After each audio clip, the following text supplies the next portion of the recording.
وإذ قال موسى لقومه أغا خيار کے چوئے موسیٰ علیہ السلام پر قوم تا یا قومی زما قوما انکم یقیناً تاسو ظلمتم انفسکم زیادیم کڑے پزانو بانی باتخاذکم العجل پدیول استاسو بانی اسکی درا پا خدای سرا وتوبو الى بارئکم پس توبو باسی پر خالق تا بارئ فمانا دا خالق بانی توبو باسی پر پروردگار تا اور دا آگا توبی اسما تاسو چی صورت دا دے فقتلوا انفسکم ملکی پر زانون لرا دی مانا دانا دا چی آر سڑے زان ملکی نا چاچی رسکی عبادت کڑے دے بکینی اور چاچی دے کڑے بطور راوری دا سر بطور ہوئی بطور کے دے یو مذہب خواندان پشان دے یو نفس کی مسلمان اور مسلمان رور دے لا یظلمه ولا یسلمه نو ملکی زانونا یعنی دا خپل هم مذہبیان گناہگار ملکی او نرے گوندی و یزرانا او خڑا گوندی او ورسڑی دا بد عمل را سر و غداسی تاستویم دا دیر ورد کنیز رب ستاسو باندی فتاب علیکم پس قبول توحید کو بتا سوانی انہو هو التواب الرحیم یقیناً دا اللہ دیر توبہ قبلہم کیوں میرا بان دے بیچ کنا پورے گاڑا لاغل میدانی تیخ ورطوائی یو میدان کی راجم شو 6 لاکھ خلق 6 لاکھ اسو دا سر سورے نشتا نو اللہ پی اوریس پی اللہ تعالی سورے کا او دا خوراک سکا کی انتظام نو تو اللہ تعالی ورطا ترم جبین او ملزان ورکو او بنوی نو اللہ موسیٰ علیہ السلام تو دیو کمر وہا او بروزی و بسکر دا وریزی دا سوری انتظام شو دا خوراک انتظام شو دا اوبو انتظام شو دا طول دا آگا نیامتون چی اللہ کو دیبانی کردی و دی بدبخت کون دا آگا نیامتون مقابلہ کو منا شکری چی کڑے ما قرآن ذکر کئی سالوی چی دا ملزان ترم جبین داسی و مادہ دا ترک سپینا اور دا پدی بچڑو ونو باندی و خاص کرده دی خونه دا بچڑو ونه نئی پدی پریوز مالی دی اور دا گبین پشانت خوده اور زمان گر آخر پردر سپومای دو ہوئے دو خوبی جانی کر دا سپومای دو ہوتا ہو سپومای ونو دو کر و خلق پردر آوئی دلکا ترم جمین دی بچڑو ونو باندی پروتو بنی اسرائیل براوتو سولو بیزان در راٹول بیکا پوسکی مزداری کو پرتی ہو بینگی خوڑو خیستا خوکشی ہوئی کنی گوی اور مرزان خدا سو بین جنی اور دا مرز وقتا انتہائی خواتا دلا دا مرزانو سیلون براوڑی دن اور دا مرزانو سیلون برالن اور دوی چی بس سون ازان نیول آگا بے نیولو علالول بے بخور اور دا چی سب کو چی تیار خوان چی برات دی اور مرزان با بے برات دا را فقل جیب نہ ہوئی دا کم کتاب دی دا کم حدیث کرا گئی نا سیلون برات بعد پا سیل روانو اور دینو بڑا تختیل چی سون مرزان نیول زانی نو موسیٰ علیہ السلام دا سوکلو چه دا رسکی دا عبادت دا کاتا خط شوا و سزا ورک شوا اگا مشرکانو تا او توبه قبول شو پر این طریقہ باندی نو موسیٰ علیہ السلام و یا کسان سوا مشران دی دا پاریوان استر چی دی التبوزی اور اللہ تا عذرو کی چی سبحاو بیوقوف دا کار کڑے دے اللہ پر بانی نور بندر ہونی سی نو چی آلتا لاړل نو موسی علیه السلام ته ویلې چې بای موږ به خبر اله مونږ چې موږ د الله خبرې وو اگر رانږدې شي وریځه خړه باندې راکوشوه موسی علیه السلام پکې پټ شو او بیت الماته نږدې شو او الله ورسره خبرې شروع کړې او الله رب العزت موسی سره خبرې کوي وکلم الله موسی تکلیما او دوی اوري نو لیک مې ورکړو خوندې ورکړو ها نو دی وایي چې کله وریځ لرې شوه چې موسی په دې کار نه کېږي خیر وراته په دې موږ باور نه کوو چې داسې خبرې کولې ښه په ډاګه به راته خیر والې منو د دې جهالت څه امتحان نه وإذ قلتم یا موسی هغه وخت یاد کوي چې وویل تاسو ای موسی لن نؤمن لك هیڅ شی یقین نه کوو موږ په تا باندې ستا په خبرو باندې جهرتن حتی چې الله موږ ووینو جهرتن په ډاګه ښکارا چې دا الله دی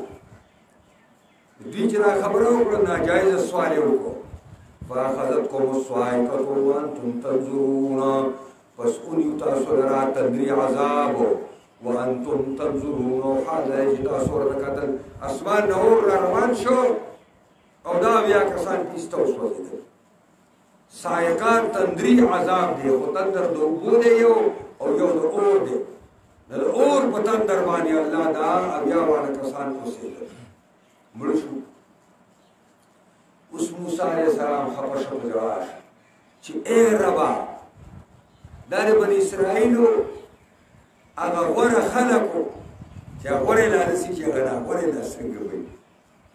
وایي دا غوره بني اسرائیلو مشران ما راوستي او هغه تا مړه کړه زه به بني اسرائیل څه جواب ورکړم چې اوس زما یو شپه یو ورځ الله ته زاریګانې وکړو نو الله رب العزت سوال قبول کړو ثم بعثناکم من بعد موتکم بیا راپورته کړه مونږه تاسو لره پس د مرګ ستاسو نه بیا الله ژوندي کړه او دا معنا نه ده چې بیهوشي پرې راغلی ورته یو د شوي نورې یې کړل نه نه په حقیقي مرګ باندې الله وجلي او بیا الله په حقیقي ژوند باندې ژوندي کړه لعلکم تشکرون دې لپاره چې تاسو د الله د نعمتونو قدر وکړئ دا یو لوی انعام وکړي باندې چې دومره ناجایز سوال یې وکړو الله په وروسېدل او د هغې نه بیا ما الله ژوندي کړی اوس دوی په میدان تیغ کې د اور د نور د شعاع لاندې ژوند تېروي او دا بدنونه یې سوځي نو الله د دوی لپاره د سوري انتظام او د خوراک څښاک انتظام نشته نو الله دا مهیا کړو وظللنا علیکم الغمام سورې کړه مونږه په تاسو باندې وریځې لره غمامه وریځې ته ویل کېږي غمامه وریځې دا چې لا خلکو یو ورځ نه ګڼې وریځې دي دا جمع د غمامتون ده لکه سحاب جمع او سحابتون مفرد دی او مسجد غمامه په مدینه منوره کې د جومات نوم دی ولې دی نو بیا بل ځای وایي سورې کومګه په دی باندې وریځو لره وانزلنا علیکم المن والسلوى او نازل کومګه په دی باندې المن ترجمین لره والسلوى ولزان لره دې انزلنا خلق داږي چې خوانچی به تیاری د اسمان دراتلې او یاران وخوري کلو من طیبات ما رزقناکم ویل ورته مونږه خورئ د پاکو رزقونو هغونه چې مونږ یې درکو دغه مړزان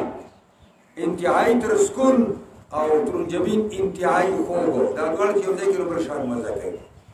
دا خورئ تکړه شئ وما ظلمونا زیاتې نو کړی مونږه په دوی باندې د دې ظلمونا دا معنا ده ظلمو صیغه نمبر 3 دا جمع مذکر غائب دا او نا پکې د مفعول دی وما ظلمونا دوی زیاتې او نه الله وي په مونږ باندې ولكن كانوا انفسهم يظلمون لیکن دا په یهود او خپل ظلم باندې زیاتې کوونکي چې الله د نعمتونو قدر یې نه کړ نو الله د نعمتونو محروم کړ وإذ قلنا ادخلوا هذه القرية فكلوا منها حيث شئتم رغدا وادخلوا الباب سجدا وقولوا حطة نغفر لكم خطاياكم وسنزيد المحسنين فبدل الذين ظلموا قولا غير الذي قيل لهم فأنزلنا على الذين ظلموا رجزا من السماء بما كانوا يفسقون.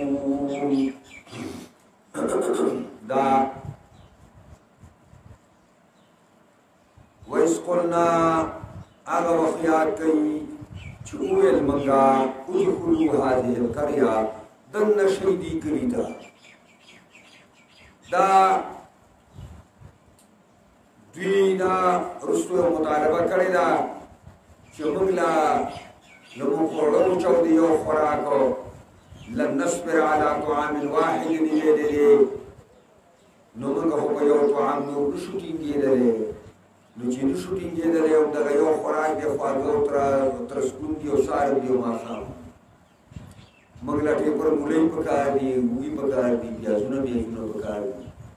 دا د بنی اسرائیل غلامی کړي او هلته بیا دا بیګارونه کولو دا یو کینو یو دا پیازونه ډېر کړي نو دوی دا شی وغوښته دا د منترات شي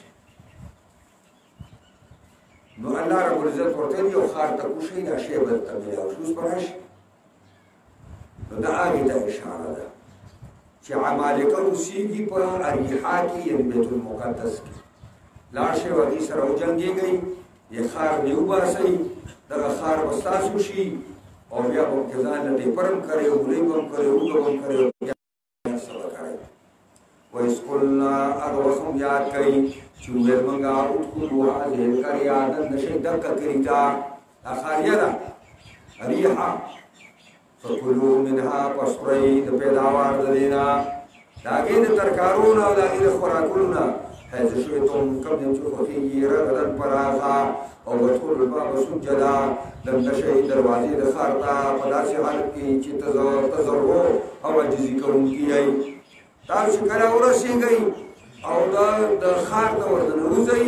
نو د سجدې په حالت کې او د تواضع په حالت کې به وردننه شئ او داسې به په خوله وایئ وقولوا حطة وایئ حطة د حطة المعنی دا ده چې خط عنا خطایانا الا زمونږ د زمونږ ګناهونه ورجوه الا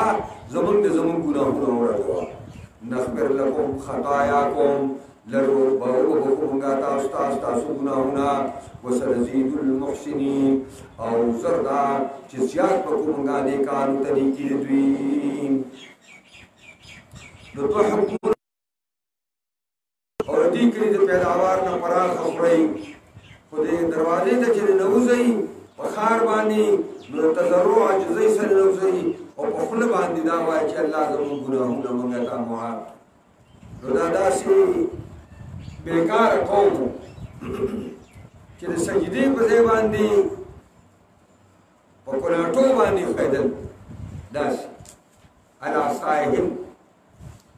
او په خوله باندې به ویلې چې حنطة فی شعیرة حنطة فی شعیرة وربشي په غنمو کې ګډې وډې ډوډۍ ډېره مزېداره دا ګپ لګول د ټوکونه به واړه په کلاټو باندې برسې کېدل او دا به ویل امید خدای خبره بدله کړه امید خدای امر بدله کړه پس بدل کې واغسته کسان چې ظالمان دي قولا یو وینا یو وینای واغسته غیر الذي قيل لهم چې ما سوا ولا هغه وینا چې دوی ته ویل شوی وه دوی ته ویلي وو چې حنطة نو دوی ویلې حنطة د حنطة المعنی دا ده چې الا زمونږ ګناه ورجوه خط عنا خطایا او د حنطة المعنی غنم دوی غنم پور وشو کې فانزلنا على الذين ظلموا پس نازل کومه پاکستانو چې ظالمانو دوی نه رجزا من السماء کنده عذاب د جانب الاسمان نه بما كانوا يفسقون پس او دا چې دوی نه فرمانی کوله اوس د سوري انتظام خو شو د خوراک څښاک انتظام وشو کویتو د میدان تیب خبره کوو اوس اوبه نشته نو د اوبو دپاره انتظام شروع شو وإذ استسقى موسى لقومه هغه وخت یاد کوي چې طلب د اوبو موسی علیه السلام د خپل قوم دپاره استسقا معنی طلب السقیا او سقیا معنی اوبه طلبول هغه وخت یاد کوي چې طلب د اوبو موسی علیه السلام د قوم دپاره فقلنا فصل المگا اضرب بعصاك البحر حجرا وها خپل امسا باندې کاڼي لرا فانفجرت منه وسرعو بيگي د دې کاڼي نه روان وشي د دې کاڼي نه 12 عینا 12 چینه قد علم كل اناس مشربهما یقینا پیجنی به هر قبیله مشربهم زید وسکلو خپلو او موږ ورته ویل چې کلو وشربو خورئ د دې من او سروانه او وشربو او سکئ د دې دغه نه چې کوم دی د دې چینو نه من رزق الله د خوراکو د الله نه ولا تعثوا فی الارض مفسدین او کوشش مه کوئ تاسو طغیان او سرکشي مه کوئ په ځمکه کې په داسې حالت کې مفسدین چې فساد برپا کوونکي وي دا ترجمه هغه وخت یاد کوي چې طلب د اوبو موسی د خپل قوم دپاره د الله نه چې ای الله زما د امت ته اوبه ورکړه دا خو میدان تیه دی د اوبو هېڅ طرف نه دی موسی علیه السلام ته الله وویل دا لاس کې امسا نه ده دا راواله او یو ګټه وګوره کومه ګټه نو څوک وایي دا ګټه ده چې آدم علیه السلام ځان سره جنت ته راوړی و څوک وایي دا یو مخصوصه ګټه وه خو دا هسې خبرې معجزې سره دا خبره ډېره زیاته نږدې ده چې یو کاڼ یې د کاڼو نه وګوره چې کوم دی خود دی دا کمرې دي چې کوم کمر ته دې کمساره واچوله ستا کار وي او معجزه هم دغې ته وایي چې انسانانو د طاقت نه بار کار وشي مولانا سید ابوالعلا مودودي رحمت الله علیه په عرض القرآن کې دا خبره لیکلې ده چې دا د قرآن دا ځمکه نه مولانا د هغې سیر کړی دی نو دې ځای ته هم رسېدلی وایي دا کمر نه دی دا ما په خپل لیدلی دی او په دې کمر کې هغه 12 لارې دي او سړی دا معلوموي چې په یو وخت کې په دې ښه په شړپ وبرانېږي تاسو ما پروس کال یو خبره کړې وه ما دا نهر زبیده به موږ په دې کتابونو کې لوسته خو موږ ته معلوم نه و او زه به د اماراتو د تله باندې دوبۍ ته نو ما به دلته تپوسونه کول او چې کله موږ حج ته لاړو نو هلته یو زموږ ملګری و دا کې سړی دی نو په ګاډۍ راوسو تاسو د حج نه مخکې به یې ځینو ګرځوم چې بیا درته اساني نو چې لاړو مینا نه په وتو کې شو نو ما ورته وویل چې حاجي صاحب دا خبره خو ډېر ښه کار مې شروع کړی خو نهر زبیده راته وښایه وایي ما ته ویل دلته دی اوس مې درته وښیم چې مینا نه لږ داسې مخکې لاړو عرفات طرف ته هلته یې ګاډۍ ودرېده ما ته یې نظر راوښیږه داسې بره نو بر یې داسې جای ته وخېژولم هلته رښتیا نهر مې ولیده ښه مزېدار نهر ساز دی دلته هم دا یې ګټې هم داسې پرې دیوال ګټې لګولي لاندې هم ګټه لګولې او د پاسه یې پوپلنې پرې ګټې هغې کې مې ناکې ولیدې اوس سوچ دی ګورې هغه ناکې مې ولیدلې هغې کې داسې معلومېده چې دا خیال هم کړی په دې ناکه کوم ځای کې د اوبه رالوېږي او د سیمټو دغه نو هلته دې ځای کې خیرې جمع کېږي نو داسې هغه ناغو کې چې کوم د نهر زبیدې نه راوتې وي دې عرفات او دې دغه ته لښتي نو هغه داسې به تا معلومول چې په دې باندې په زمانې کې په شړپ ورغېدلي دقسې مولانا وایي چې دغه کاڼي نه هم دقسې د اوبو په شړک راغېدلي دي سړی وایي چې ډېره یو زمانه کې به راغېدلي نو لکه دا یو کمر دی کمر مولانا وایي او موسی علیه السلام وهلی دی او پای کې لارې سر شوي دي او دا معجزې ته ډېره قریبه ده فانفجرت منه پس راووځي د دې نه راوبېږي منه د دې کاڼي نه 12 عینا 12 چینې د دې نه به 12 چینې به راوځي دا 12 چینو یې ولې وویلې 12 ځکه د حضرت یعقوب علیه السلام 12 زامن او د هغې نه بني اسرائیل 12 قبیلې ساتې شوې وې 12 قبیلې او تنده په خلکو تېره شوې ده د اوبو انتهایي قلت دی او په دې وخت کې اوبه راوځي دا خلک په یو بل مړ کېږي دا موږ پرې ګرمۍ کې پرې واوره باندې یو بل خلک مړ کړی نه دی د یو بل نه جامې نه دي شلولي په واوره باندې او هغه خو زیات تږي وو غریبانان نو الله ورته 12 چینې ترې راویستې او هر یو قبیلې ته یو چینه واله شوه چې دغه ستا او دا د ده او دا د دې او دا د دې او دا د دې دې لپاره چې فساد ساز شي ځکه ټول قد علم كل اناس مشربهم یقینا پیژندلو هر یې قبیلې مشربهم زه د څښلو کولو هر چا ته خپل ګودر معلوم شو او موږ ورته ویل چې کلو خورئ د دې څکئ د دې اوبو نه او وشربو او څکئ تاسو د دې اوبو نه خورئ د دې نه رزق الله من رزق الله عام دی رزق د اوبو ته وایي او رزق دغې خوراکونو ته وایي ولا تعصوا في الارض مفسدين دا عصي وی اشد الفساد یعنی معنا دا ده چې هغه بدبختی او هغه طغیان او سرکشۍ ته وایي نو معنا دا ده ولا تعصوا ولا تطغوا تاسو د حد نه مه تېرېږئ په ځمکه کې مفسدین په داسې حالت کې چې تاسو فساد برپا کوونکي دې ته حال مؤکده وایي ځکه چې د عصي او د مفسدین معنا یوه ده وإذ قلتم هغه وخت هم یاد کړئ ای بني اسرائیلو چې ستاسو پلارانو دا خبره وکړه چې یا موسی لن نصبر علی طعام واحد ای موسی هیڅ چرې صبر نشو کولی موږ په یو خوراک باندې دا میداني خبرې دي نو سوال دا پیدا کېږي چې خوراک خو یو نه دی یو انتهایي خوب دی تم جبین دی انتهایي تر سکون مړزي دي یو خو نه دی دوه دي نو دا عربی کې داسې دی بلکې په پښتو کې هم داسې دی چې یو دوه خوراکۍ درې خوراکۍ خو هره ورځ ومغئ نو خلک وایي یاره بس په یو شي پورې راټینګ کړي وو بل یې نه کړه دویم یې نه کړه د دې وجې نه به تاسو دا کوشش وکړه دې به دا کوو چې دا سوال نه پیدا کېږي چې څنګه طعام واحد دی خو دوه دي مال امیش دوری خو امیشه دی نو په دې وجه ورته یې وویلی دی فادعو لنا ربک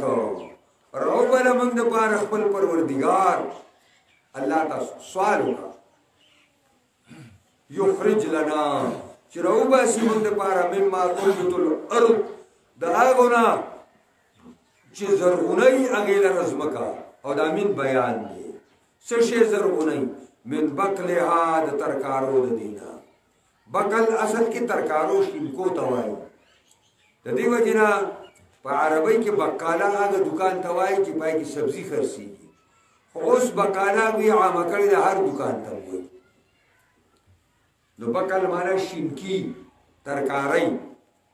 وقصائها او ترې قصه ترې ته وایي وایي دا په شان د بادرنګ باندې ده نو زمونږ هغې صوبه کې خو راته داسې چېرته مې نه دي لیدلي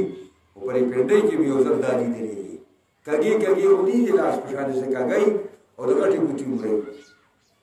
او څنګه چې دا کچا سړی دا بادرنګ خوري دقسې ما کږه راونیسي او کړک پتې تېری او ښه مزدار خوړلی دي دې ته څه وایي نو دا وقصائها معنی دا ده چې دا د بادرنګ سره مشابه یو شی دی کچه خوړلی کېږي او وفومها او دارنګې هغه اوږه د فوم نه مراد دلته اوږه ده د فوم نه سره مراد ده اوږه ده چا غنمو د دې نه اخیستي دي خو مفسرین صحابه او تابعین وایي چې د قصه او د بقل سره او د عدس سره او د بسول سره د پیاز سره خوند چې کوم دی اوږه کوي اوږه ده وعدسها او دارنګې د مسورو ترجمه کې او که دالو ترجمه کې هر قسم دال چې جی دا زمونږ دپاره پکار دی او بسولې او پیاز چې سړی ته تبې مبې کوي او ډوډۍ ورسره خوري نو پیاز هم پکار دی. اوس موسی علیه السلام ورته وایي چې افسوس دی شاهي خوراک د الله درکوي د باچایانو خوراک او تاسو د هغې په مقابله کې داسې ذلیل او بیکاره شی تاسو طلبوئ. قال تستبدلون الذي هو ادنى بالذي هو خير. حضرت موسی ورته وایي اتستبدلون آیا په بدل کې غواړئ الذي هغه شی هو ادنى چې ډېر ردي او بیکاره دی بالذي په مقابله د هغه شی خوراک کې هو خیر چې ډېر غوره دی یا ترجمین او مړزان دي. اهبطوا مصر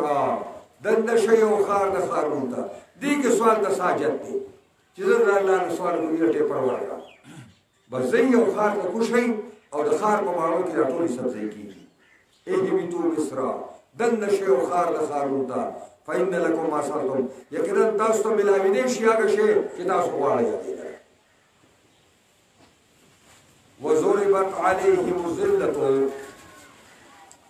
وهلې شو په دې باندې رسوایي ذلت ویل کېږي رسوایي ته. د دې وجې نه د زمیندارۍ په باره کې دا خبره راغلې ده چې کله جهاد فعال په دنیا کې جهاد چې دا جهاد په لار کې زمیندار سړی بیا رستو رستو کېږي. نبي علیه السلام د دې د غم کړی دی خو بل طرف ته د زمیندارۍ هغه برکات هم په احادیثو کې راغلي دي چې ته کم کار وکړي او د هغې نه انسانان وخوري یا یې مارغان وخوري یا یې نور حیوانات وخوري دا ټول ستا لپاره اجر دی او ستا لپاره صدقه ده. والمسکنه او لازم که الله په دې باندې مسکنت لره. مسکنت معنا دا ده فقر پاکه پې الله راوسته او د ذلت معنا دا ده چې خدای د دوی هغه دسترس ختم وباءوا بغضب من الله وفشوا په غصه د الله. ولې دا کار دوی دا وشو چې الله رب العزت دوی ذلیله کړه او دارنګې پکې راغلي او دا د ضربت معنا دا ده چې دا دوی پورې انخطه او سوال پیدا کېږي چې د ذلت معنا دا چې دوی حکومت بنوي او د مسکرت معنا دا چې دوی په دنیا کې فقیران دي. نن د یهودو حکومت هم پیدا شوی دی په فلسطین کې او په دنیا کې مالدار ترین خلک د یهود دي حتی چې د امریکې هم قرضدار دی د یهودو. سم قرآن وایي نو په دې ځان پوهه کوي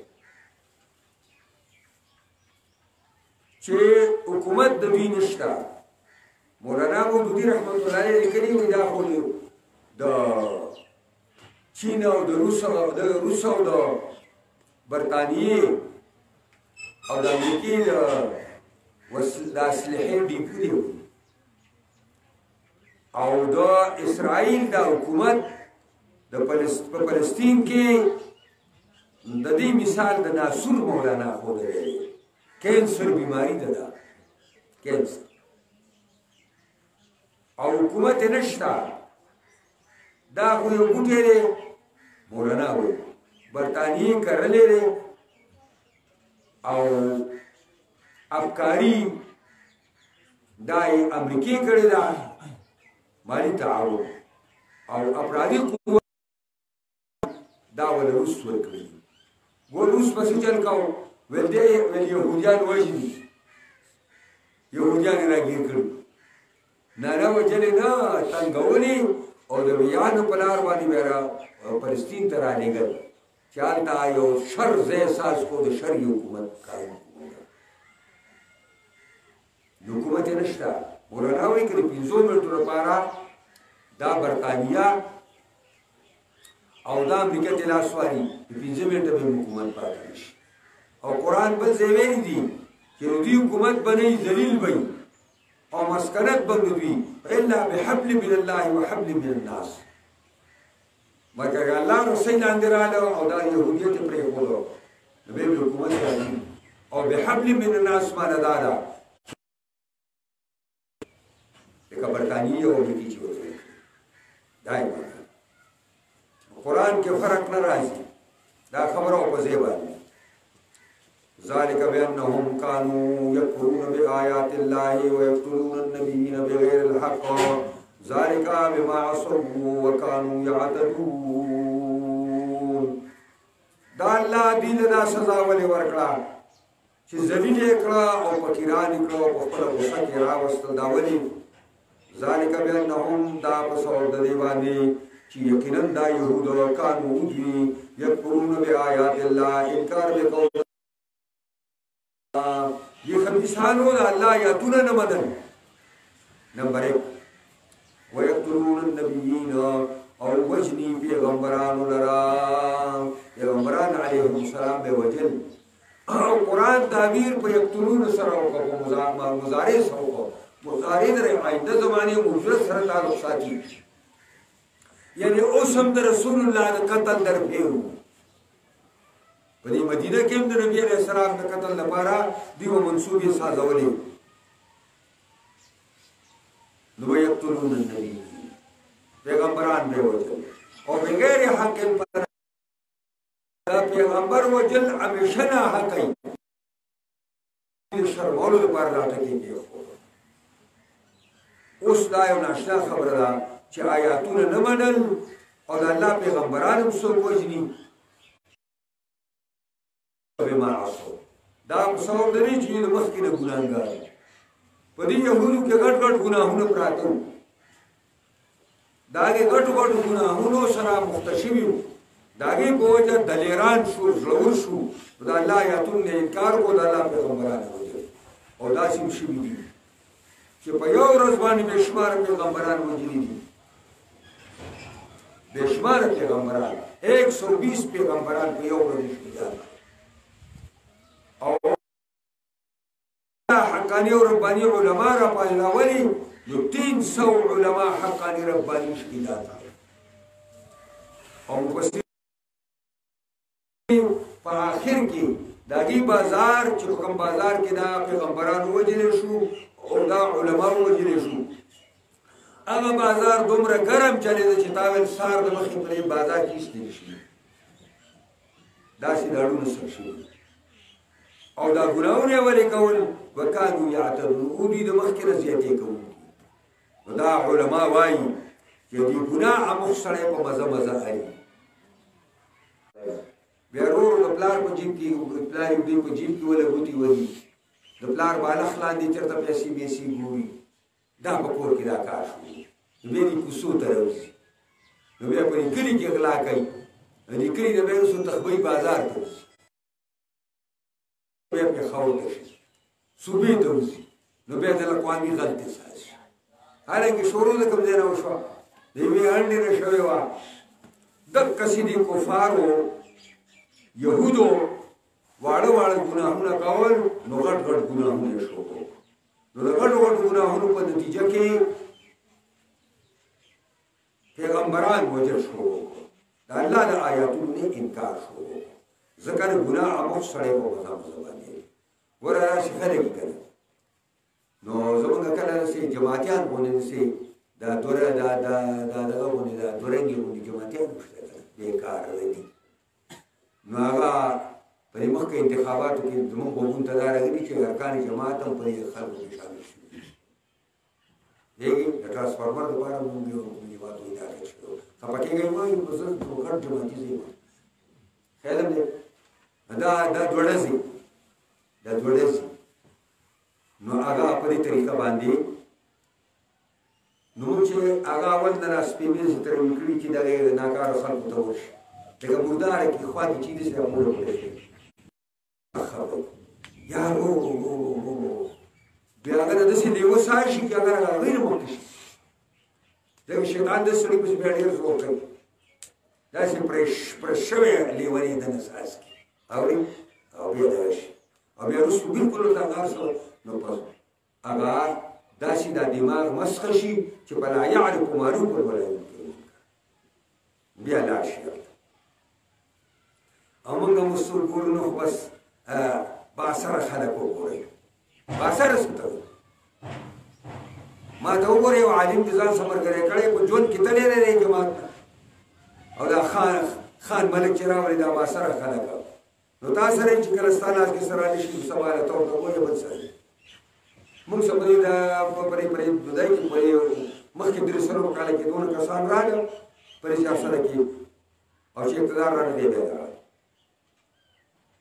ګیرې قدرې پرې نه ښودلې ته لا پکې نور څه دی چې پرې نه ښودلې بل وروسته لاړو نو څه خلک چې د خدای ورکړو إن الذين آمنوا والذين هادوا والنصارى والصابئين من آمن بالله واليوم الآخر وعمل صالحا فلهم أجرهم عند ربهم ولا خوف عليهم ولا هم يحزنون إن الذين آمنوا يقينا وكسانو چی ایمان راوړي دي والذين هادوا كسان چی يهوديان دي والنصارى اوا كسان چی پرنګيان دي والصابئين اوا کسان چې دای مذهبي دي من آمن منهم بالله دا منهم په پټ پروت دی چا چې ایمان راوړو دي پنځو واړو طوایفونه دي پنځو واړو ډلو چا چې ایمان راوړو په الله باندې د اخلاص ایمان والیوم الاخر او ایمان راوړو په ورځ د آخرت باندې وعمل صالحا او د خپل ایمان تصدیق په خپل نیک عمل وکړو فلهم اجرهم فذي لپاره به مزدوري د دوی ده عند ربهم پنځ رب د دوی باندې ولا خوف عليهم نبير په دوی باندې ولا هم يحزنون او نه به دوی غمجن شي معنا دا ده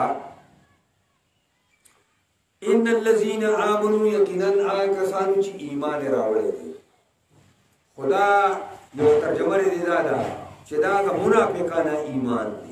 اخلاص ایمان نه دی تشتغلی د حدا پوری دی او هغه کسان چې يهوديان دي والذین هادوا مشرک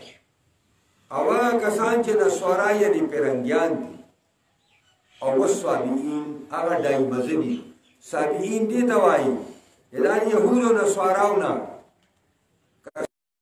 دیو دستور عبادت شروع کړی دی د صابئین وایي دا په فقه اسلامي کې د دې کې اختلاف د جلاح کتاب دی کړی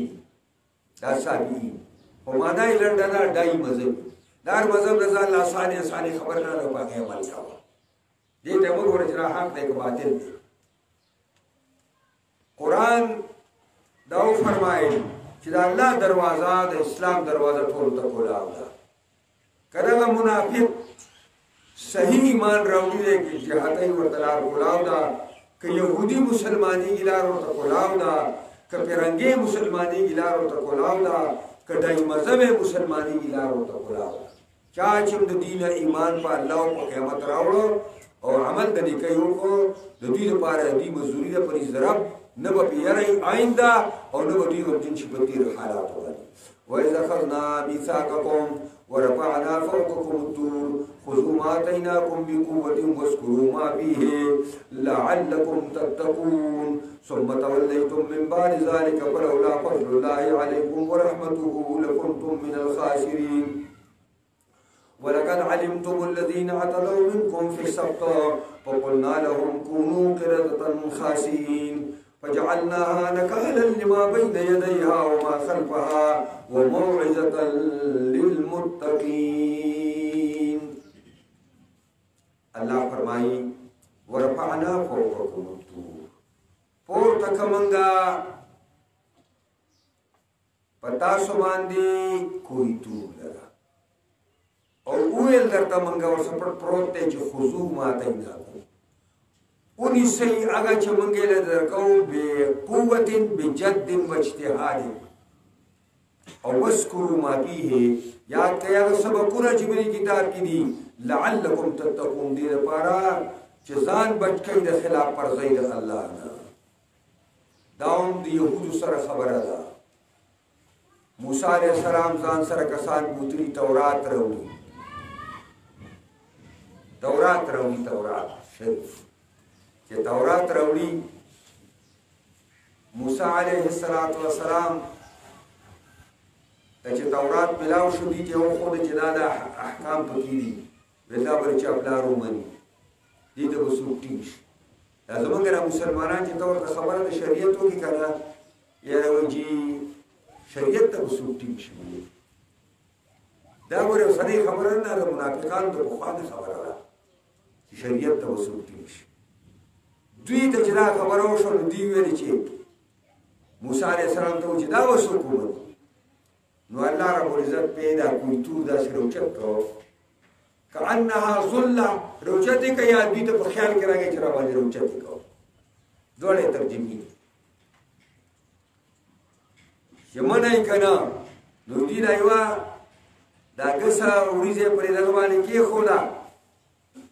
په دې ځمکه باندې او پرې بله باندې بره کتل چې ریښې راته را باندې راټینګ کړل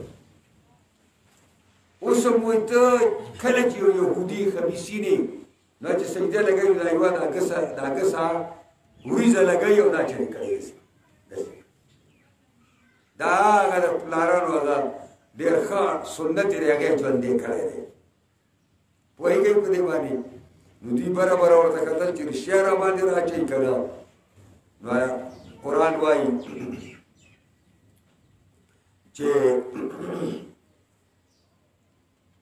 وایي وایي اخذنا میثاقکم هغه وخت یاد ساتئ چې کلکه وعده واخیسته موږ ستاسو نه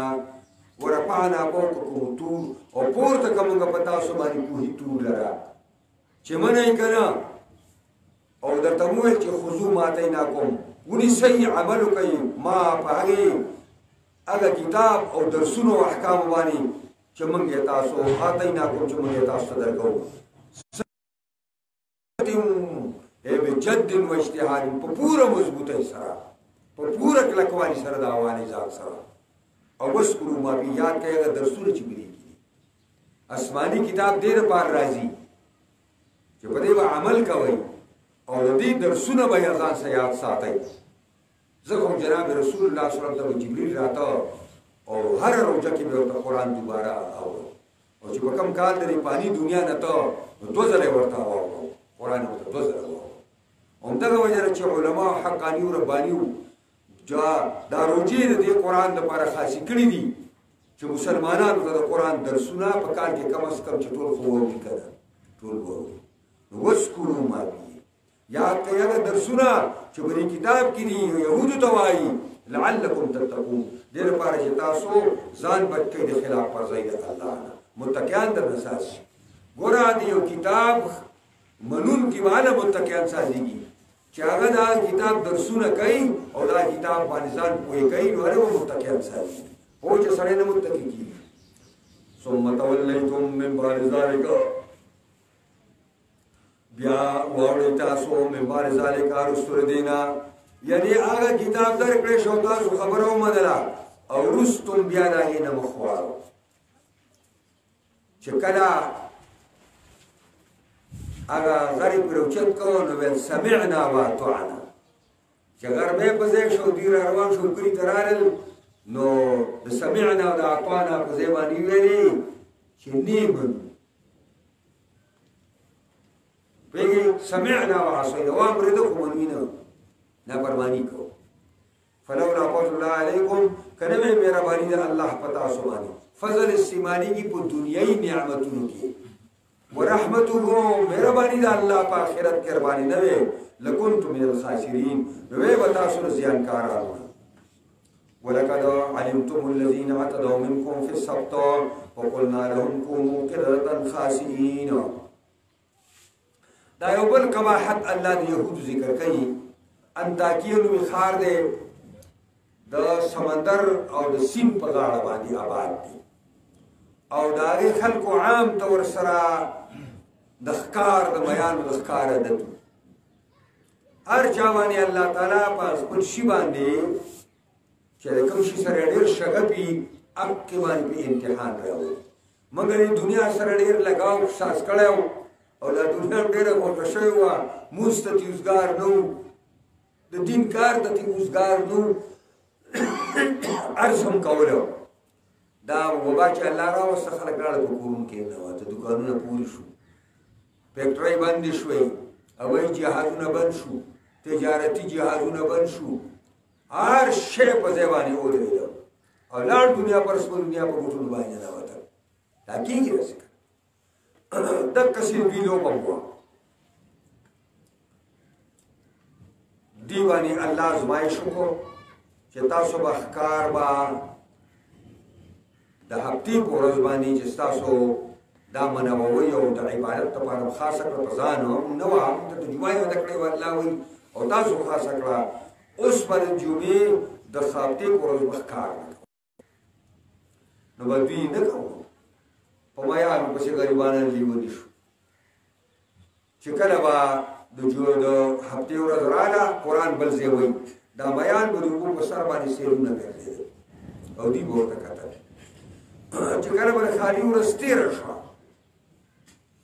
نو دا میان به د اوبو په ویښ کې بیا نه میلاوېدل. نو بیا یو کس داسې چر کړی شیطان ورته لار ښودلې ده بوتلې دی سیند ته چې هلکه دې ځای داسې نالې وباسه واله او لښتې وباسه موږ ورته کنده دی هلته کنده ساده کړه. نو چې د خالي په ورځ باندې میان راتلو میان په هلکتي کې راروان شو کندې ته پرېوته نو ده ورته غټه غټه کېښوده چې غټه یې کېښودله میان یې چې کور ته ویوړو پخې کړو په کور کلي کې د میانو بیخ خور شو. په هر سړی راځي هلکه دا څنګه چل دی و چاته وایي مه خو دقسې چل دی کړی بل راځي چاته وایي مه خو دقسې چل دی کړی. یو سوال هر سړي لښتې ویسته ورته یې کنده ویسته او میان به راتله نو خلک درې ډلې شو قرآن بل ځای وایي. یو ډلې دا کار شروع کړو بل ډلې بندول شروع کړو دوه ډلې شروع کړو خو یوه چې ونه هغه داسې ناراسته غوندې ول چې یو څو ورځې وعظ یې وکړو مړه ویل نیم مري په تنده یې مه لګوه پوهېږئ پرې باندې او یوې ډلې د اخره پورې وعظ او نصیحت کله چې د الله عذاب راغی نو فاعلین چې وو چا چې ښکار کوو هغه الله تعالی شادوګان قصاص او 3 ورځې پس مردار شو او چا چې دعوت پیش کوو خلک یې منع کوو هغه الله هغې له نجات ورکړ او کوم کسان چې چپ وو نو په سکته عن الساکتین الله دا خلکو نه چپ پاتې شو. موږ د قرآن کې ذکر وکړو چې کوم هلته د وعظ نصیحت نه چپ پاتې شو. عبدالله بن عباس جړل چېرې دا کوم کسانو عمل نه و کړی لږ وعظ یې کړی و هغوی یې پرېښی و چې دې سبا الله څه کړي نو خپل شاګرد امام مجاهد ورته وویل چې یاره جي زما چې څونه سوچ کړی نو دا عمل دا بچ کړي ځکه چې دوی خو ګناه نه ده کړې نو دوی به هم بچ شوي. ډېر خوشحاله شو پرې توجیه باندې وایي ما یې کمیس وکړو کمیس یې راله ساز کړ استاد دا تا ډېره مزداره خبره وکړه نو دا هغې ته اشاره ده چې د دوی یو خبره نه ده او هغه داسې چې دوی دا عمل کوو نو بیا ورته هغوی پرې ښار کې دیوال وو چې دا کم کسان ګناهګار دي دوی نه موږ جدا شو نو دوی باندې به د الله عذاب راځي نو دیوال یې ورته والی نو یو سهار چې دا ښه خلک راپاڅېده نو د بل طرف ته شور مور نشته هلکه بلکل یخ هریاله او بلکل دم دوب دي بیا سر ورچت کړی چې کتلي اوس کورونه د شادوګان نه ډېر او داسې بیا کتل دوی ته جړل بیا یې سترګو نو بعضې خلک وایي دا شادوګان چې په غرونو کې ده وایي هغه دي هغه نه دي ممسوح کوم شی چې مسخه شي هغه بچي نه راوړي. تاسو چېرته د کچرې بچی لیدلې کچره خو پېژنئ که نه کچره او کچر دی ته وایي چې دا خر چې کوم دی د اسپې سه یو ځای کي نو د هغې نه چې بچي وشي هغې ته کچر وایي. دا ډېر زورور شی دی او غټ بارون وي او ډېر قیمتي هم دی خو د هغه کچر او کچر یې خپل بچي نه کېږي کچر داسې پیدا کېږي په دې پوهېږئ نو دا ممسوح چې کوم شي نوعیت بدل شي نه پاتې کېږي بیا مري بچي ده که دا دغه وي یو بچي نه راوړل دا په غرونو کې چې کوم شادوګان دي هغې دي 3 ورځې پس هغه مړه دي ختم شوي.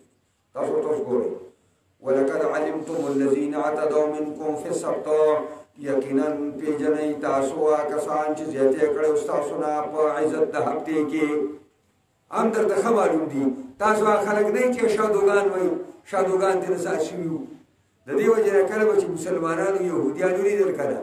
نو چغې به یې کړته او د خنزیرانو وروڼو او د شادوګانو وروڼو د دې د مشرانو خنزیران الله اساس کړي فقلنا لهم پس ویل موږ هغې دغه ښکار کوونکو ته کونو قرتن شئ شادوګان خاسئین ذلیله فجعلناها پس وګرځول الله دې مسخې لره مسخه ده چې د انسان نه شادوګان سر شو دی ته مسخه فجعلناها پس وګرځو موږ د هغې مسخې لره نکالا عبرتناک عذاب لما بین یدیها دا خلکو لپاره چې د دوی سره په زمانه کې موجود دي چې په زمانه کې ورسره موجود دي د هغې دپاره او دا یې معنا ده کوم چې دوی نه په مخکې تاریخ کې تیر شوي دي په کتابونو کې دا لوستلي وو چې داسې یو قوم به پیدا کېږي د الله حکم به ماتوي الله به د هغې نه شادوګان سازوي وما خلفها کوم چې وروستو را روان دي په دوی پسې په دې تاریخ کې او دا معنا یې کړې ده د دې په دې دره کې چې مخې طرف ته اوسېږي او کوم شا طرف ته اوسېږي د ټولو لپاره عبرتناک عذاب شو چې څوک د الله حکمونه ماتوي او د الله د حکمونو مذاق اړوي نو الله ورسره دقسې کوي او حافظ ابن کثیر لیکي چې هر امت دقسې دی چې کوم امت دا کار کوي الله تعالی دقسې عذاب پاږي اوس که په موږ نه راځي استثاري عذاب پیغمبر پاک دعا کړې ده چې خدای زما امت د نورو امتونو په شان په یو ځل مه هلاکوي چې استثاري عذاب راشي او دغه په شان دي د هود علیه السلام د قوم په شان یا صالح علیه السلام د قوم په شان په یو ځل باندې مړ شي یا د هود علیه السلام د قوم یا شعیب یا د نوح علیه السلام د قوم په شان دا داسې او دا الله دا سوال الله منلی دی فجعلناها وګرځوم دې مسخې او عذاب نکالت عبرتناک عذاب لما بین یدیها خلق والا چې دوی سره په زمانه کې وو دوی نه مخکې تیر شوي دي وما وغه خلقها چې وروستو راځي په دوی پسې وموعظة للمتقین او دا وعظ او نصیحت دی دپاره د کاملو مؤمنانو نو وعظ د ټولو دپاره دی خو پیدا دي متقیان دي ځکه دوی تخصیص وشو واخر دعوانا ان الحمد لله بس پکو دعا وکړه یا الله موږ د قرآن په اسرارو لطایفو ترجمو باریکو باندې پوه کړي دې سره سره موږ له پرې د کامل مکمل عمل کولو توفیق راکړي اے الله قرآني نظام د شریعت نظام په تمام جهان کې خاص کر پاکستان کې راوړي دې څوک کار کوي کامیابي کې څوک مخالفت کوي هدایت ورته وکړي